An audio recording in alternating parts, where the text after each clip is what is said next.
How's it going, everybody? Welcome to Unboxed Overload, where I'm going to unbox and test out the Corsair K70 Core TKL.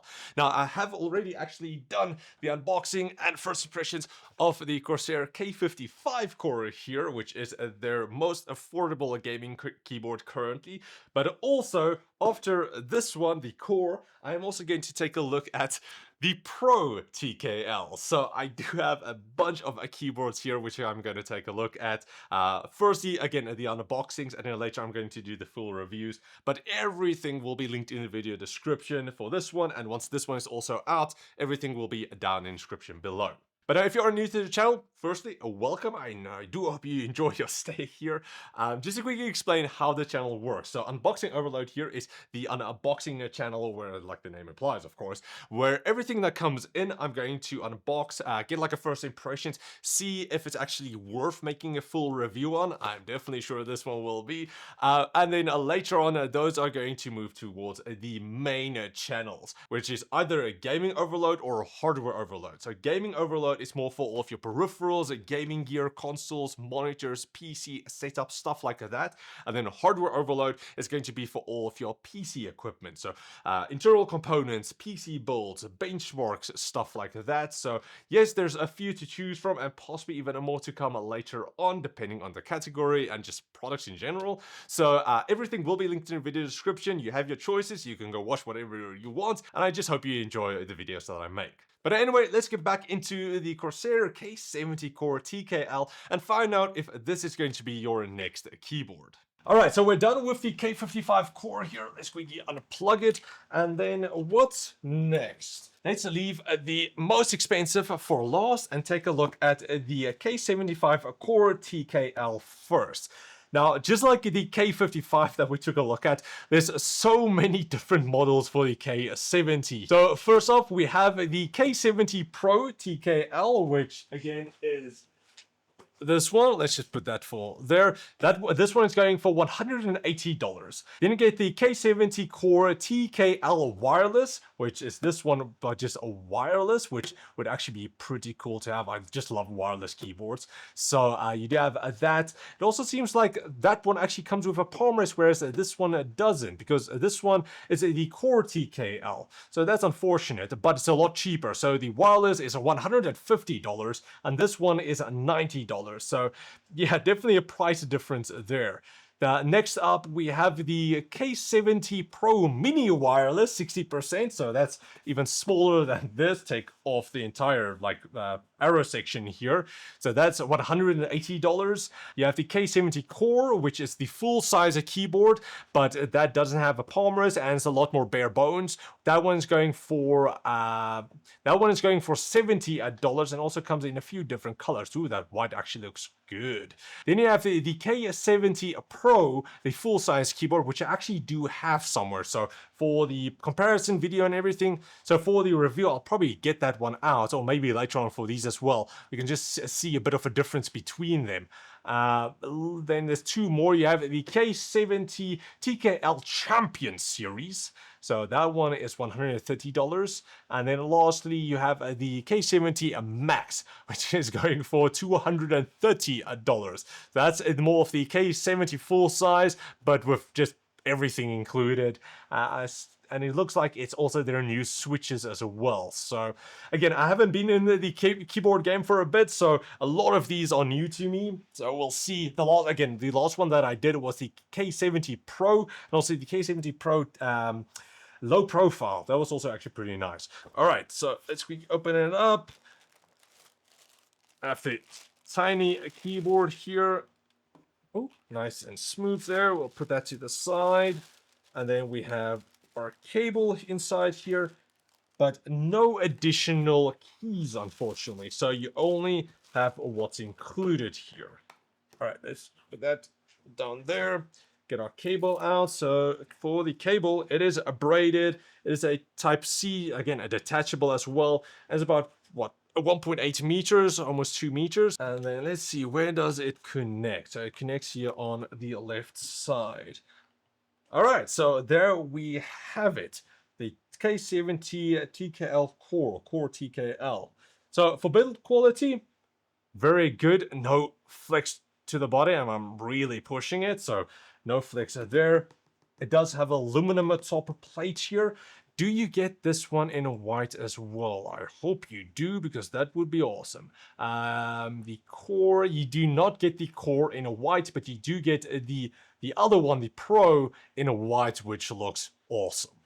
I also love my white keyboards. It gets dirty, but it just looks so good. But anyway, let's continue here. So build quality wise, again, very good. Feels solid. No flex to the board here underneath. You get the same styling as with the K55 here, so probably all of the new keyboards will have this styling, which looks pretty nice. You have your flip-out keyboard feet, which is thicker than the other one, than the K55.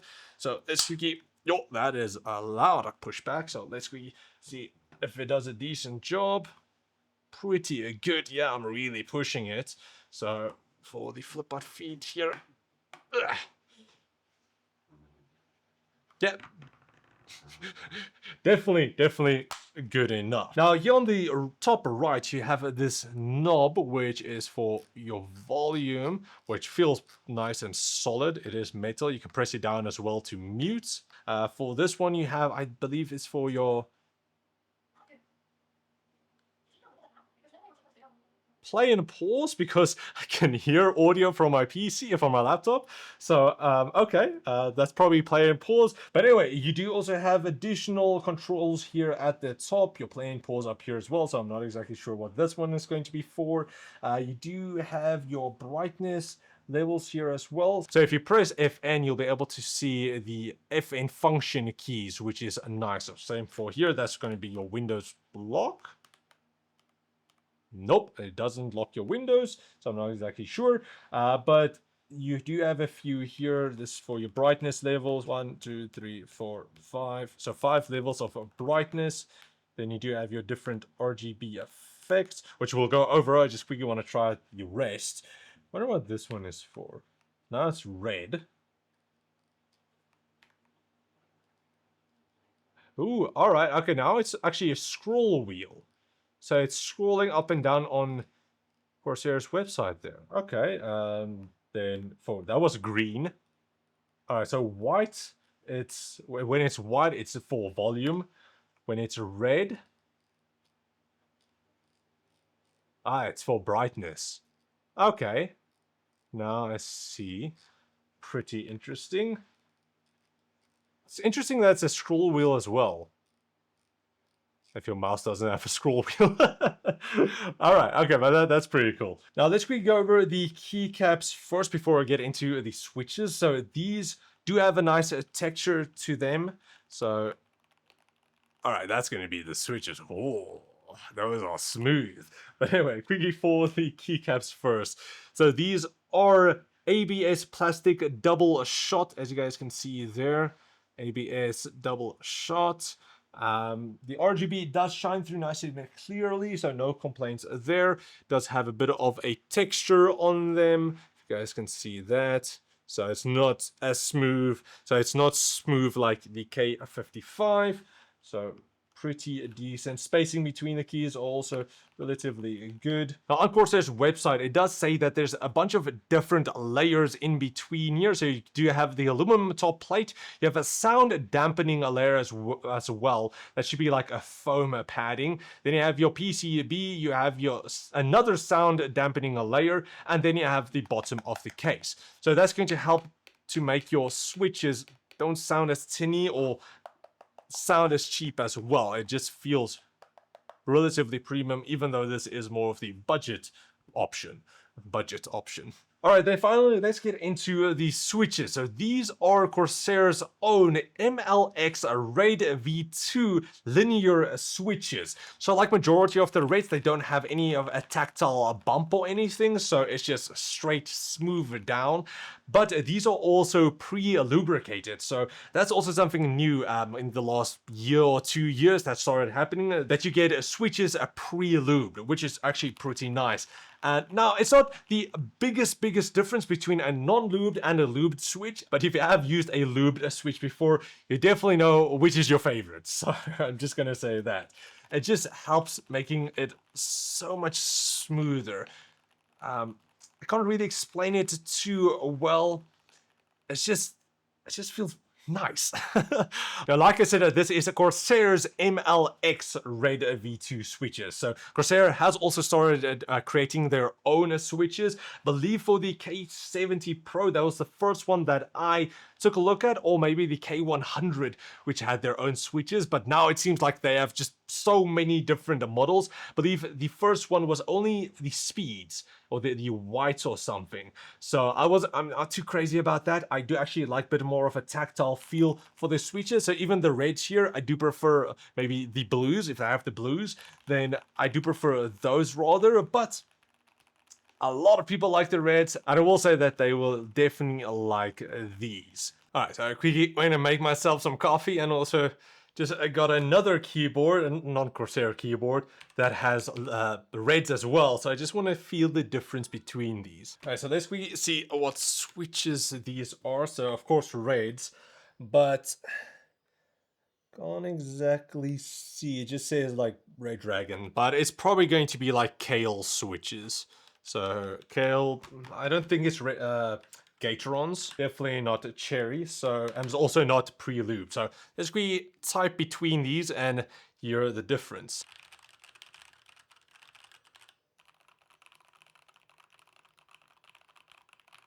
You can definitely hear the difference there. I just wrote over my entire script there. So again, that's loud. Ooh.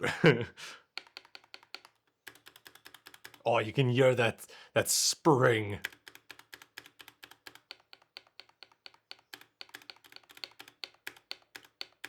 So, which sounds better?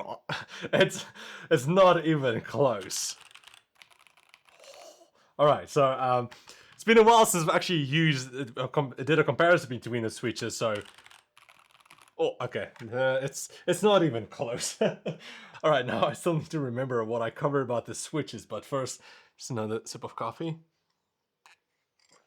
It's crazy hot, but still, it's never too hot for coffee.